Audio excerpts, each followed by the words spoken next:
अस्सलाम वालेकुम स्टूडेंट्स। आज हम डिस्कस करने वाले हैं exercise 3.1 class 10 mathematics question number 3। Question number 3 आपके पास क्या है कि Haidar, Hasan and Ahmed score 7 points, 11 points and 10 points respectively in mathematics quiz. Different students ने डिफरेंट स्कोर किया है मैथमेटिक्स क्विज में। Display the data in row matrix and column matrix.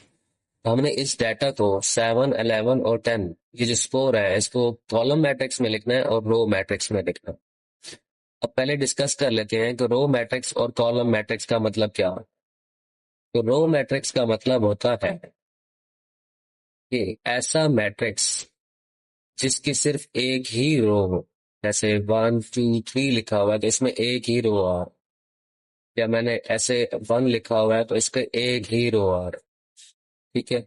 या मैंने ऐसे लिखा 1 2, इसमें एक ही रो बन रही है, एक से ज्यादा रो नहीं बन रही, तो हम कहेंगे ऐसे मैट्रिक्स को रो मैट्रिक्स। और इसी तरह से कॉलम मैट्रिक्स की जब बात हो तो कॉलम मैट्रिक्स का मतलब क्या होगा कि अगर आपके पास एक मैट्रिक्स सपोज 1 2 3, तो अगर इस मैट्रिक्स का एक ही कॉलम बनेगा तो हम इसको बोलेंगे कॉलम मैट्रिक्स। अगर जैसे 2 लिखा हुआ है तो 2 का एक ही कॉलम है तो हम इसको कॉलम मैट्रिक्स बोलेंगे। तो हमें ये समझ आए कि रो मैट्रिक्स और कॉलम मैट्रिक्स की, कि अगर एक मैट्रिक्स की रो ही एक हो तो हम उसको रो मैट्रिक्स बोलते हैं, और अगर एक मैट्रिक्स की एक कॉलम हो तो हम उसको कॉलम मैट्रिक्स बोलते हैं। तो जो अब हमें डाटा गिवन था ये वाला 7, 11 एंड 10, तो हम इस 7, 11 एंड 10 को रो मैट्रिक्स में कैसे लिखेंगे। ठीक है,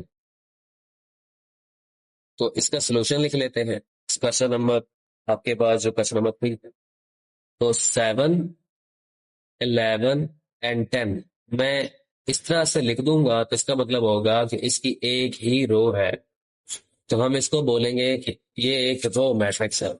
और अगर इस मैट्रिक्स के नंबर्स को हम कुछ ऐसे करके लिख दें तो हम उसको कॉलम मैट्रिक्स बोलेंगे। वो मैट्रिक्स के कैसे लिखे जाएंगे नंबर्स, हम लिख देंगे 7, 11 एंड 10।